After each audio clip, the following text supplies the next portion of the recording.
李小龙于1973年去世之后，他所留下的截拳道技艺由他生前的弟子们继续传播和发展，其中影响最大的包括伊鲁山度和黄景明师傅。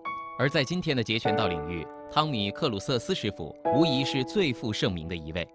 在苏格兰格拉斯哥东区的暴力街区长大的汤米，有近40年的格斗训练经验，精通柔道、巴西柔术、摔跤、空手道、拳击、咏春等多种武术门类，最终选择截拳道为最终武术方向，并被推荐给李小龙最后的入室弟子黄景明。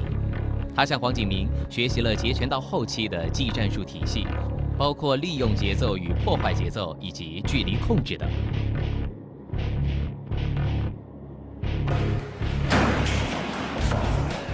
汤米·克鲁瑟斯以实战能力强、出手快捷、动作迅猛著称，被称为“白李小龙”。李小龙授业师兄黄纯良的徒弟大卫·彼得森称其为除李小龙外最快的拳。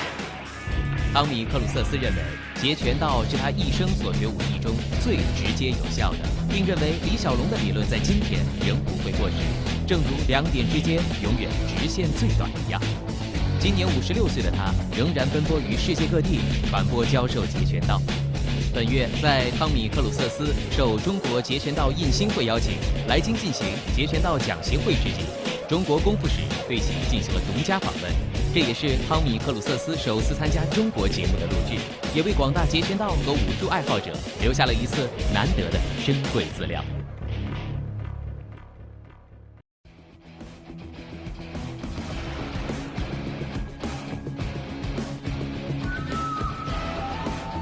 And that moving to the inside and moving in between the guy's hands, which people do in Wing Chun, is dangerous. So MMA is a sport and people have to try and remember it's a sport, and Jeet Kune Do is not a sport, and you could lose your life. I know two guys, two friends of mine, who ended up on the ground in a fight and both died because they never get back up. And people always say to me, no, do you think that Jeet Kune Do that you teach is better than anybody else, is more direct? And my answer to that is yes. I think the Jeet Kune Do I teach is better than anybody else, and I always say to them, show me a better way. Okay, hello Chinese Kung Fu history. This is me back in Beijing to do another seminar. This is the second one I've done this year, and I've done many in China and many in Beijing. Maybe see you guys maybe next year, 2016. Quite welcome to come along to the seminar and see some Jeet Kune Do and maybe start your journey into Bruce's martial art, or even to help you understand Jeet Kune Do in a more simple, direct and efficient way. In Jeet Kune Do we have three primary targets. The longest one is we have the knee, next one we have the groin, and we have the eyes.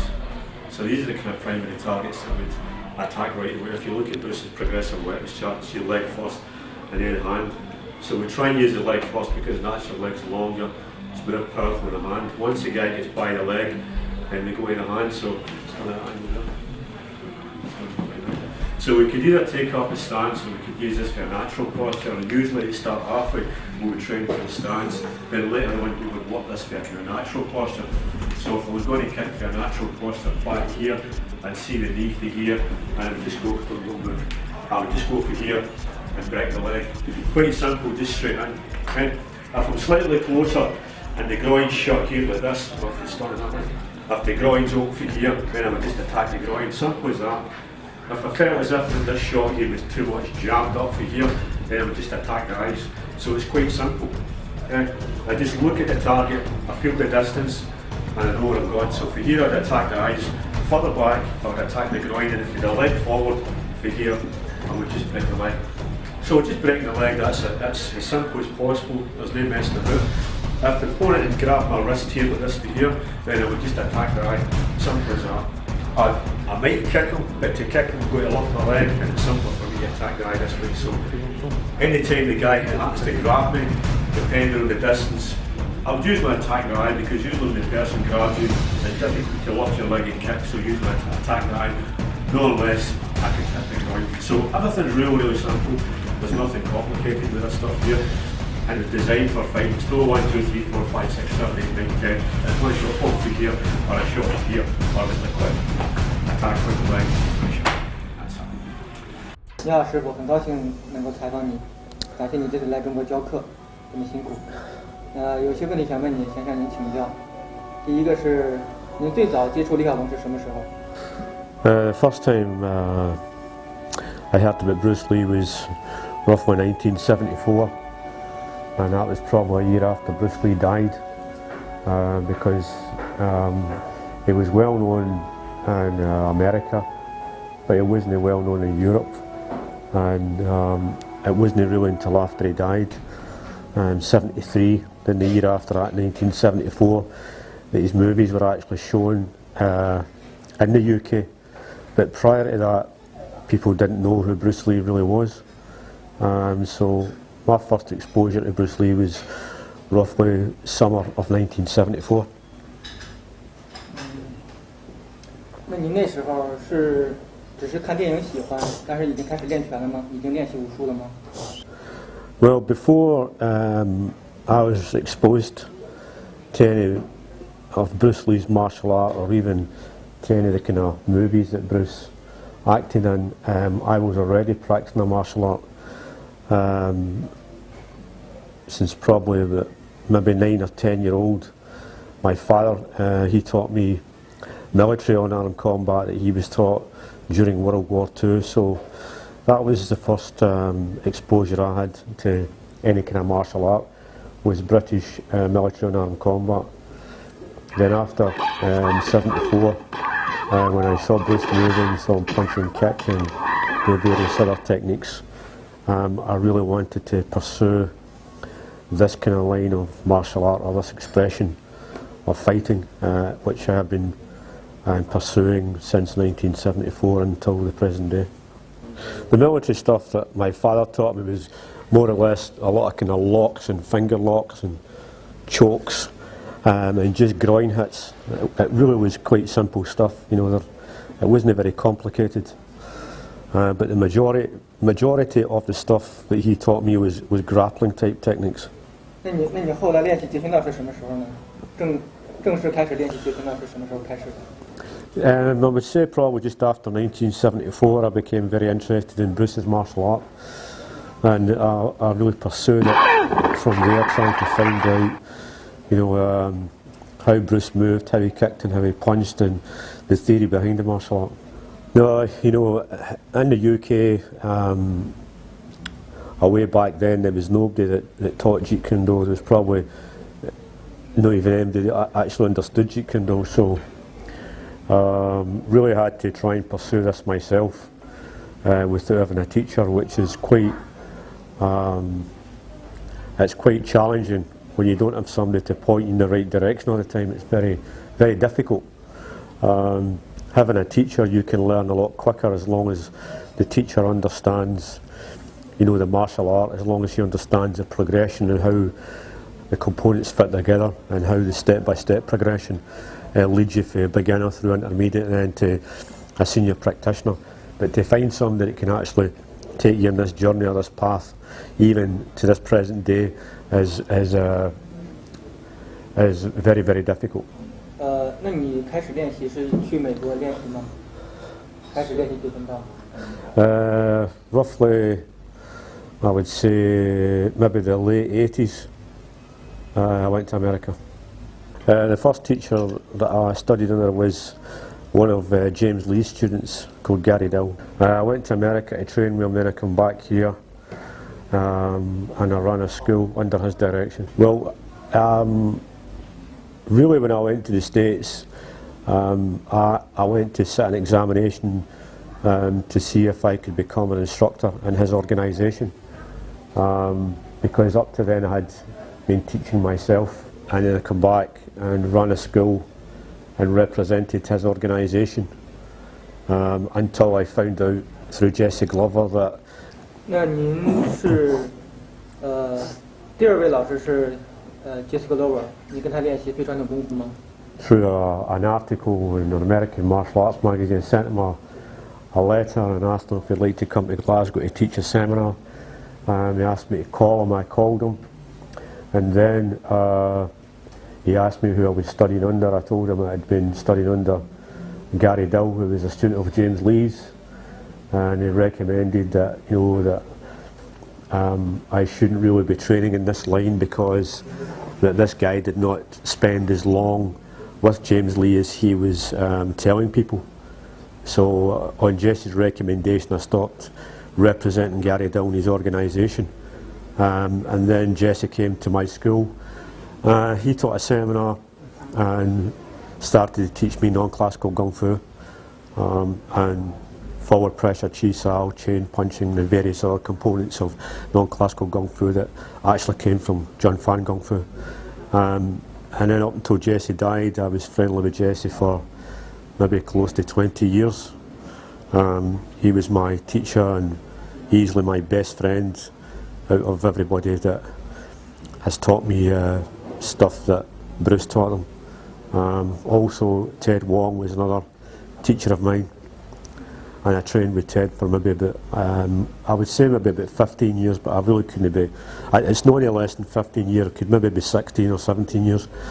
And he came to my school every year, apart from a couple of years, and he taught at the school, and I became an instructor under Ted Wong.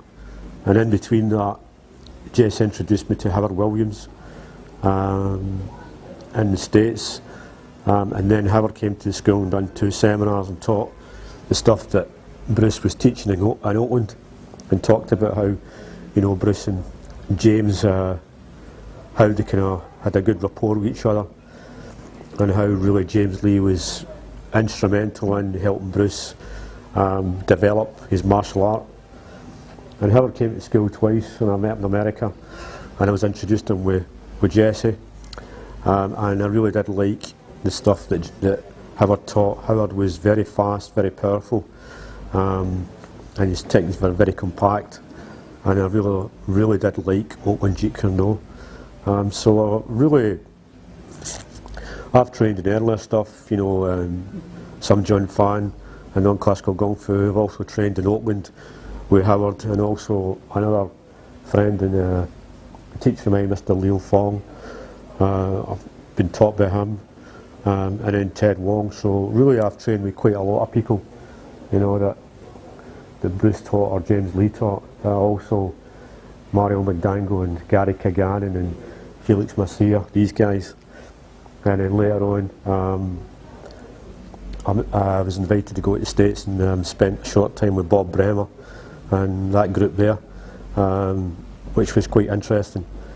But so since 1974 really, and really developing Jeet Kune Do and refining it, and at this moment in time I'm travelling to different countries and teaching Jeet Kune Do to different groups that's under my direction, and trying our best to make sure that Jeet Kune Do is taught at a high standard and a high level, and the people that represent my organisation, Intercepting Fist organisation, and teach it to the best of their ability and the best of their understanding, the best of the teaching and guidance I've gave them. So the whole idea is to try and make sure that Jeet Kune Do is, as how could you say, is well represented, because really Jeet Kune Do is not really well represented at this moment in time, and even in the past it's really been misrepresented, with a lot of things taught that really aren't in Jeet Kune Do, and a lot of things taught that Bruce would have never have used. It seems to be that people kind of distorted his philosophy and his theories, and they seem to think that Jeet Kune Do is everything added together into this mishmash of everything that doesn't make any sense and doesn't represent Bruce's martial art. And the first and foremost, that Jeet Kune Do was developed for street fighting. It's not a sport. It's a very effective, efficient martial art designed for inflicting a lot of pain and a lot of damage on somebody as soon as possible. But when I look at the kind of current Jeet Kune Do out there, it's pretty bad, and I think people are misguided and they're mistaught. It seems to be everything stuck together and called Jeet Kune Do, which Bruce's martial art doesn't consist of everything stuck together and called Jeet Kune Do. So is it the martial art has some kind of credibility. It's misrepresented in every sense of the word, I should say. And we have this representation that it's badly put together Wing Chun, which it's not. And then we have this other misrepresentation with other people that's a sloppy type of kickboxing that lacks anything really kind of fundamental that you would be using for real to finish people fast in the street. 那您觉得截拳道跟 MMA 有什么区别？ And then we have this massive representation that it's connected to mixed martial arts and MMA, which Jeet Kune Do is not connected to it in any sense of the word. If it's connected to it, it's only connected to it that people in MMA kick and punch, and people in Jeet Kune Do kick and punch, but people in other martial arts systems like karate, Thai boxing, and various kung fu systems kick and punch. So that being connected to MMA, I think, is misleading and pointless, and it's really destructive in Bruce's martial art. When Jeet Kune Do is, you know, their sole purpose is to go there, finish their encounter fast, and that's it. And in MMA is a sport which there's no groin kicks, no leg breaks, no finger jabs. If MMA had groin kicks, finger jabs, and knee kicks, then most fights in MMA would last about 2 seconds, and after a short length of time, people wouldn't want to get into the ring in case they get an eye missing, their leg smashed, or their groin kicked or ripped, and fighters would have a very, very short career. So MMA is a sport, and people have to try and remember it's a sport, and Jeet Kune Do is not a sport. But there is many things in MMA, punches and kicks, that could be used on the street. A lot of the grappling they use in MMA is highly dangerous against multiple opponents on the street. To take somebody onto the ground in the street is dangerous as well as stupid, and you could lose your life. I know 2 guys, 2 friends of mine, who ended up on the ground in a fight and both died because they never get back up.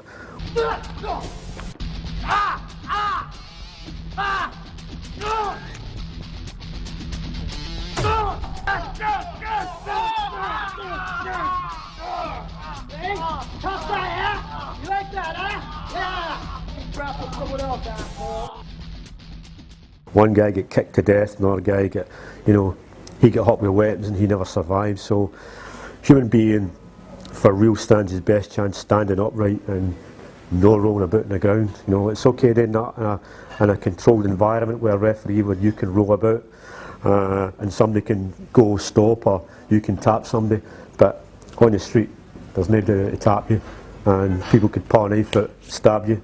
So that kind of practice should be reserved for the mat and appreciated for the mat, but to be made aware that for real that would be really extremely dangerous to do, So.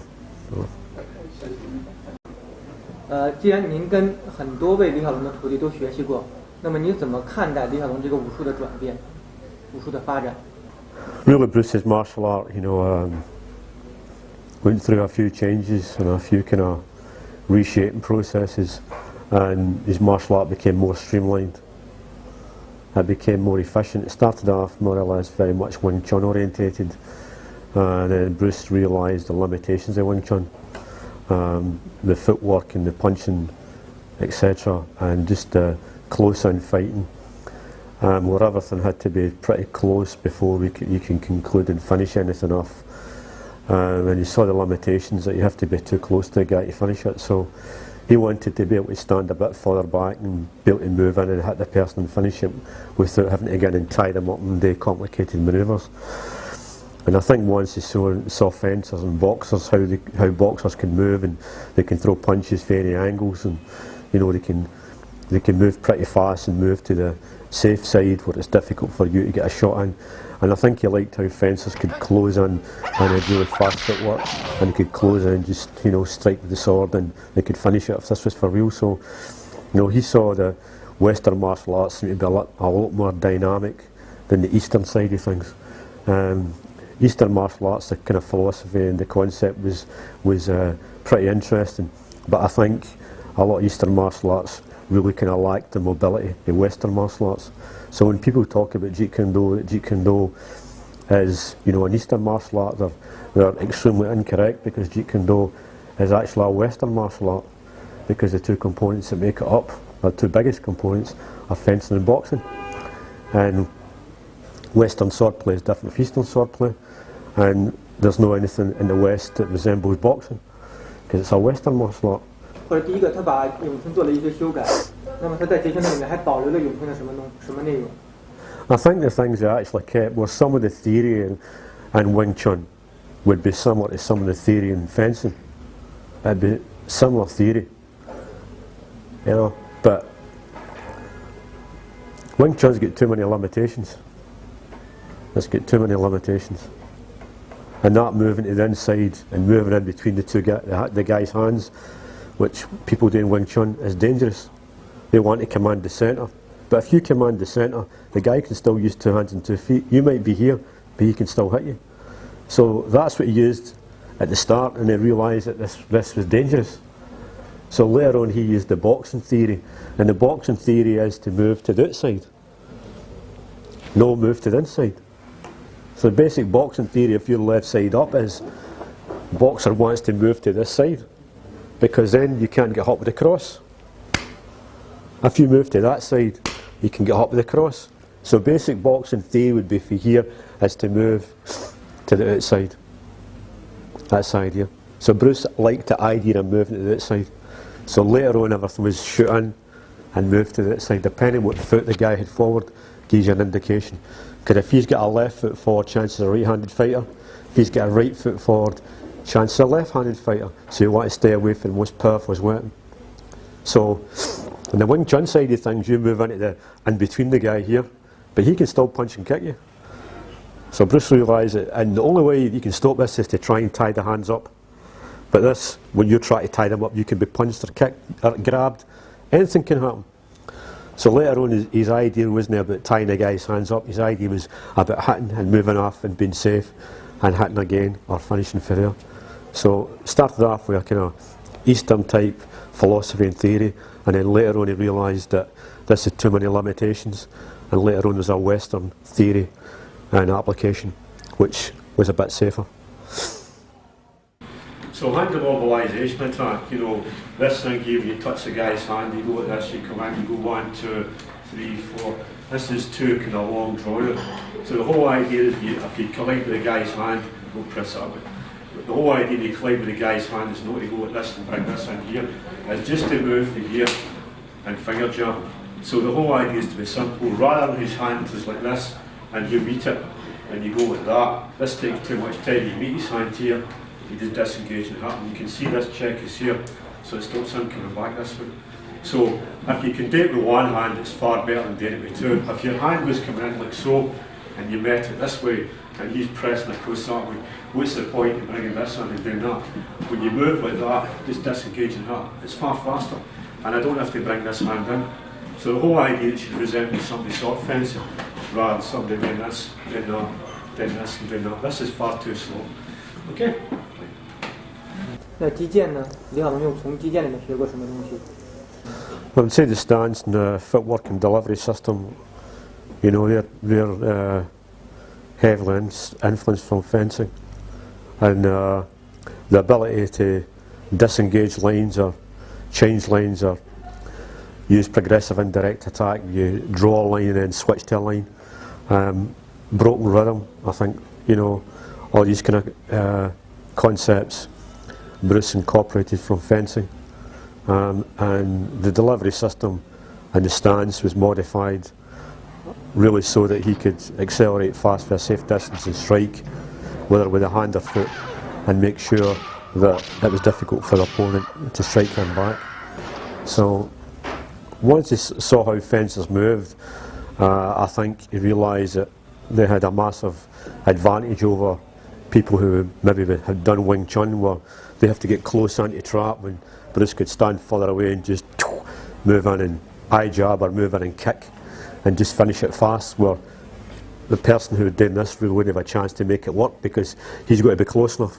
So Bruce wanted to stand further back and be safer, and if he came towards him, see, the further back you are, the more time you've got to react. The closer in you've got less time to react. That's how in Wing Chun, when they get close they need to stick, because at that distance if they don't stick they get hit. That's how they need to make contact, to feel. If they don't feel, they get punched. Simple. So Bruce denied them the ability to feel. That's how he used broken rhythm and PIA, so that they would be tricked to open a gate and he would sneak in and hit, or sneak in and hit here. So that was the idea behind it. They didn't need to make contact. If they did make contact, there wouldn't have been a trap. It would be just a case of like fencing, the disengage and throw the shot. There'd been moving in the laps, packs and all this stuff. You try to contain his hands, which is dangerous and it's too slow. And if you can just shoot in, strike, put him in one position, you strike in another position, recover, then that's far safer. So Bruce Lee was really all about winning. You wanted to win all the time. So you didn't care about martial arts, you just looked for who's the quickest, who moves the fastest, who can cover the most distance. So out of all the people out there in the world that, or out of all the systems in the world that fight, fencers are the fastest at moving without a shadow of doubt. Fencer can close as fast as anything, you know, and can maintain an attack and be really fast. And most people could never get away from a fencer, you know. So he went, okay, right. So that's the delivery system, that's the structure, that's the stance. Then I want to just lay the tools on top of it. So what tools do I lay on top of it? Okay, what tools do I put on top of this? I put this on top of it because this is like a sword. Okay, I put the side kick on top of it because that's a long weapon. I put the side kick on top of it. Target's going to be the knee. 那您觉得截拳道跟 MMA 有什么区别？那您觉得现在 MMA 的这种格斗形式是李小龙当年想要推崇的那种格斗形式吗？ MMA is a sport, you know. Okay, there is punching and kicking in it, which would be effective on the street, but you know, what's the point of punching the guy when you can finger jab in the eye and finish him? And what's the point of kicking him in the groin? What's the point of kicking him on the leg or kicking him in the body when you can kick him on the groin and finish it? So they have punches, they have kicks, but the targets they're hitting are targets that's more suitable for the sport environment than for real. Because if you had the chance to kick a guy, why kick him on the thigh when you can kick him on the knee or the groin and finish it? Why? There's no point to it. And why punch a person when you could eye jab him? It's well documented there in Bruce's own writing and his own words, and I really can't remember the exact how he says it, but something like this: given the chance of punching a guy in the head or finger jabbing him in the eye, I would finger jab him every time. It's right there if you want to check it up, you know, in Bruce's notes and Bruce's words. You can look it up and you can see it, and that's in Bruce's own words. So it's exactly what he said. You know, why punch him when you can do this? Faster, longer, stop somebody. This might not stop him.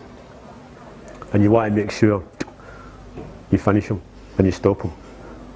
That's it. So, but MMA, it's a sport. People follow it, people like it. I watch it sometimes, but really sometimes I just flick it over and watch something else on the History Channel or something, because I just think, for me, it's just boring. Most of the guys that practice MMA, when you watch it, I would prefer to watch a good boxing match than two MMA guys punching. I just like boxing far better. Just looks more skillful, looks a lot more efficient, a lot more refined. Boxers move better, they're not this scrappy, throwing punches and like this, and you know, that's it. 说一说您自己的这个教学理念。 Method of teaching.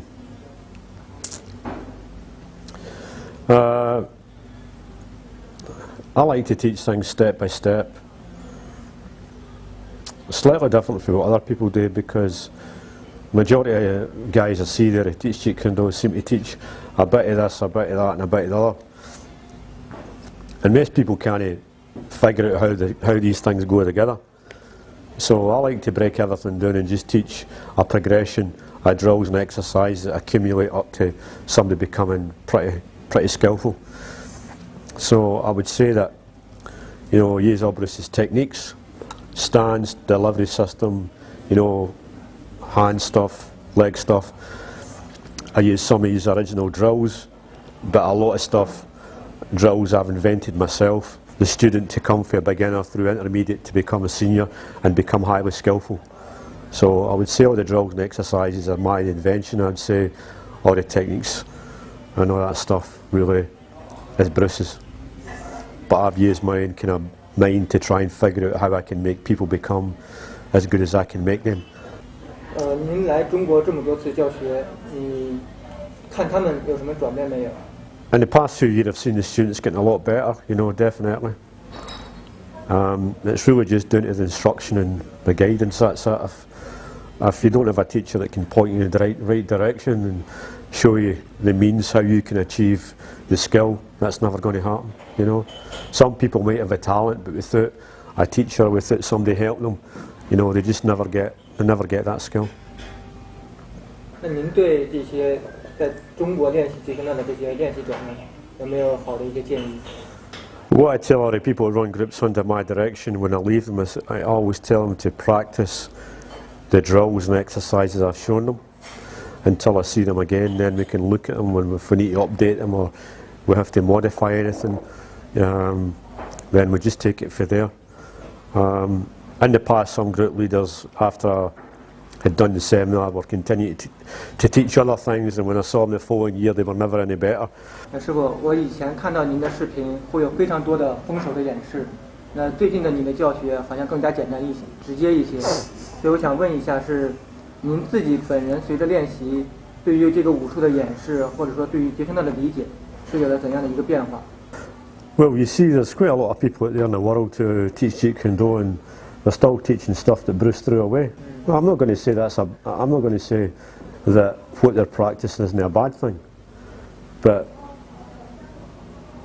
I'm not really in the business to teach things that Bruce threw away, because I don't preserve Jeet Kune Do the same way some of these other guys do. So I really don't preserve it in that sense. But what I do is I follow Bruce's principles and his philosophy. So if all these guys were doing the same thing as I'm doing as far as following Bruce's principles of philosophy, they wouldn't be doing triathlon because they'd be looking for simpler ways. Daily decrease means you should be looking for simpler ways how to do things and reducing any wasted motion or anything that's not as efficient. So it's okay freezing it in time in 1964, Bruce done this and you practice it, and that's okay, but I don't do that. I follow Bruce's philosophy, the same as it Bruce done. Bruce had a philosophy and it was always an ongoing thing of hacking away and refining, so that's what I do. That's how my Jeet Kune Do is different from everybody else's, because they're still stuck in maybe 1967 where maybe they were doing this, and you know, Bruce found quicker ways, more efficient ways and better ways to do things, and he threw them away, the same as we. I mean, people always say to me, no, do you think that Jeet Kune Do that you teach is better than anybody else, is more direct?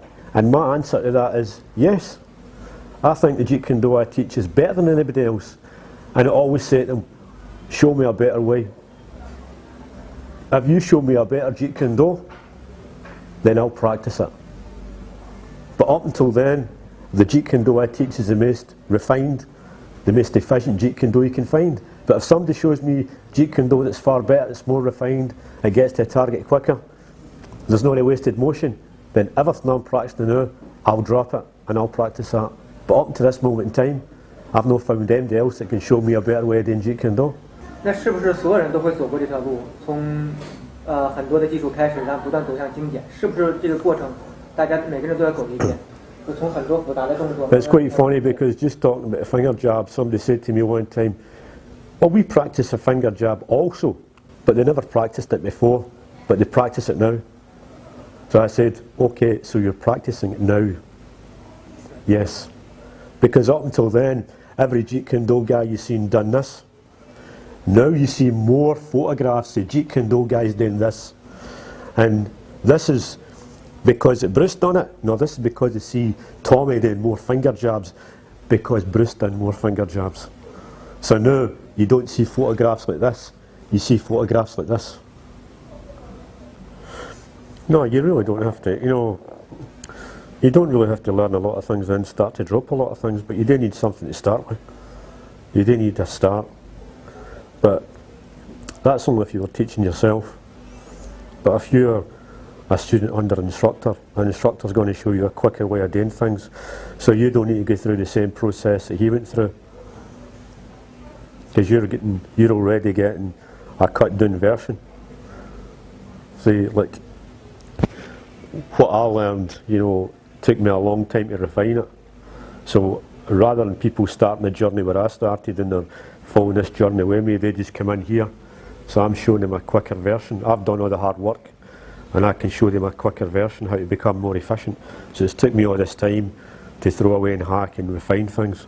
But when somebody walks in, I can show them a quicker way. And they don't need to go through the same process I went through, having to do this and having to do all this stuff and blah blah blah. Because all that stuff, you don't need it. You don't need it. You know? But it was good for experience for me when I was younger, you know, to know this stuff and understand it, and for guys that Bruce taught, for them to show me, it was good for that. But, you know, do I need all that stuff? No. Does people need it? No. But it just gave me a lot of experience, which is pretty good. And I think as a teacher, it was good to get experience, but to be a highly functional, efficient fighter, do you need all that stuff? No. Because people just want to come in, they want you to show them the quickest way how to do things. They don't want to have to go through a process elimination. Just show me how to finish this fast. Show me how to finish it. If I miss the guy, where to go next? So they want, like, fast food. They want a quicker way. And that's it. And Jeet Kune Do is just a quicker way how to accomplish it, without spending all this time learning this, learning that, and doing all this stuff, you know, and show me a fast way. Okay, that's a faster way. And that's it. Okay, hello Chinese Kung Fu history. Hope to see you maybe next year in one of the seminars, and I'll see you guys later. Thanks.